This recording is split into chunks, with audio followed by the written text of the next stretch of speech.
March 11th, 2034. It was 6 a.m. and the first thing I heard was the low electromechanical hum of the Water Authority's metering device waking up in the hallway. It's always the first thing. We don't wake up to birds anymore.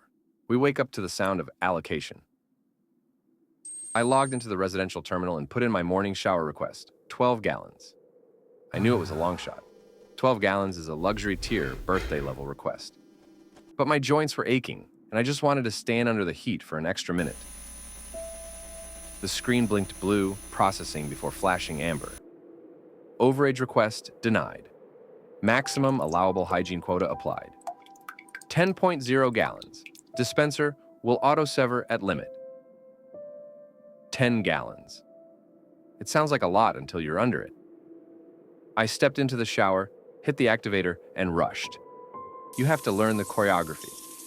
Wet the hair, turn off the flow, lather everything, turn on the flow, rinse frantically. I was rinsing the last of the soap from my legs when the pipes gave that familiar, violent shudder, followed by a hollow hiss. The water just died, midstream. Finished or not, the 10 gallons had been dispensed and my shower was over. Standing there shivering, dripping in the dry air, I couldn't help but think about how it used to be. Under the old system, you didn't even think about the volume. You just turned a metal handle and the water came. As much as you wanted, as hot as you wanted, for as long as you needed, so long as you could afford the monthly bill. I remember taking 8-minute showers just to think. I remember shaving while the hot water ran down me.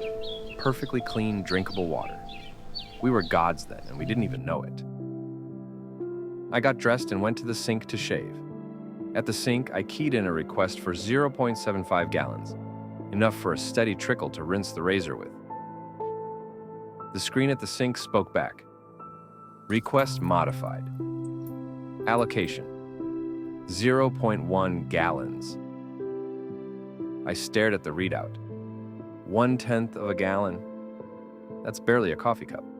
I sighed, pulled the old ceramic bowl out of the cabinet, set it in the dry sink, and pressed dispense. The faucet spat out the exact miserable allotment and immediately shut off. I guess I'll have to shave using a bowl of gray soapy water again, I thought to myself. It felt so small, so undignified. But the real gut punch came at 7:30, when Water Authority's Daily Digest hit my inbox. I didn't even have to open the message to know what it said. The subject line was enough. Status: denied, horticultural exception form, 431-B. They denied my request for a garden allowance, again for the 5th year in a row. I walked over to the kitchen window and looked out at the backyard.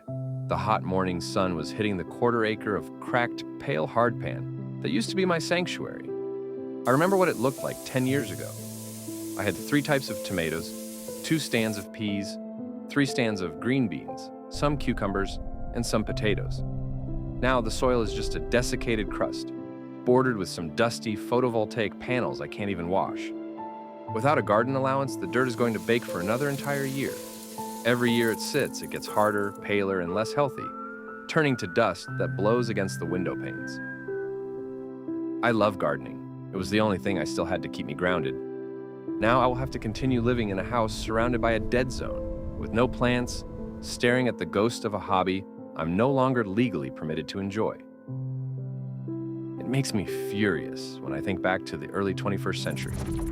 I remember seeing automatic sprinklers running at 2 p.m. in the middle of July. I remember people pressure washing their driveways, washing concrete with drinking water. We grew vast fields of non-native grasses on our properties, just so the neighbors would think we were respectable. We had enough water to think the oceans were infinite, and our precious aquifers were bottomless.